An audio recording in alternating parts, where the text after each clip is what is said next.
Magandang tanghali Pilipinas, live mula sa Pag-asa DUST. Narito na po ang latest sa lagay ng panahon. Mas lumakas pa ito nga si Bagyong Lando habang papalapit po yan dito sa may probinsya ng Aurora. Ayon nga sa Pag-asa, namataan po ang sentro nito 295 kilometers, silangan po yan ng Baler, Aurora. At ngayon, taglay na nito ang lakas ng hangin, papalo po yan sa 160 kilometers per hour at bugso nga abot naman sa 195 kilometers per hour. Bahagyang bumagal po ang kilos ito pakanluran, yan ay sa 10 kilometers per hour. Ayon sa Pag-asa, mataas po ang tsansa na bukas ng umaga ay maglandfall o tumama na nga po ito dito sa may probinsya ng Aurora at may ilang araw pa na magtatagal yan dito sa landmass ng Northern Luzon bago po yan mag-exit ng ating landmass. Within the 600 kilometer diameter o yung lawak nitong kaulapan nito nga si Bagyong Lando, magpapaulan po ito hindi lamang dito sa may Northern at Central Luzon, maging dito po yan sa may Southern Luzon at ilang bahagi pa ng Visayas area. Bukas nga po dito sa Metro Manila, asahan na po natin ang pagkakaroon ng maulan na panahon at ganun din ang pagbugso ng hangin. At kanina nabanggit po natin ang paglabas nito sa ating landmass at yan ay inaasahan pa sa araw ng Miyerkules. Sa ngayon, hindi pa matukoy kung kailan naman ang labas nito mula sa ating area of responsibility. Sa ngayon, nadagdagan na po ang mga lugar under Public Storm Warning Signal number 3 at kasama na po dito ang Aurora, Isabela, Quirino, Nueva Vizcaya, Nueva Ecija, Ifugao, Northern Quezon at maging ang Polillo Island. Paalala po sa mga residente sa naturang lugar, dapat po ay paghandaan na natin ang masungit na panahon dahil in at least 18 hours ay mararamdaman na po natin ito.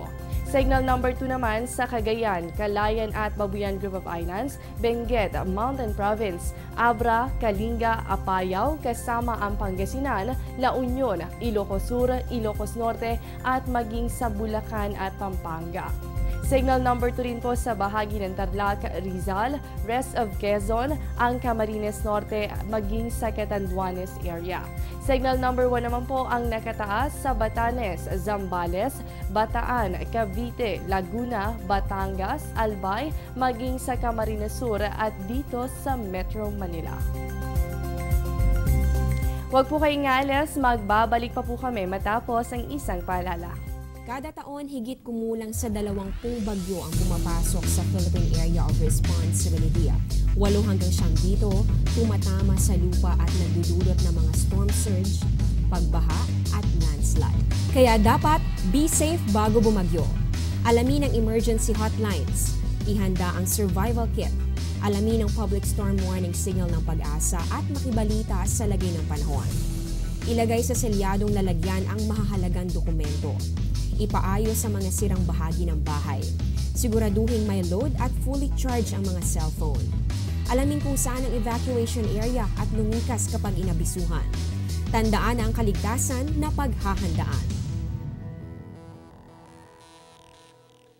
At dahil naman po sa masamang panahon, bunsod ng Bagyong Lando, kanselado na po ang ilang flights. Kasama na rito ang Flight 5J196 Manila to Cauayan at ang 5J197 Cauayan to Manila. Ganun din ang 5J504 Manila to Tugigaraw at ang 5J505 Tugigaraw to Manila. 5J506 Manila to Tugigaraw at ganun din po ang 5J507. Kanselado na rin po ang DG6113 Manila to Naga at ang DG6114 Naga to Manila.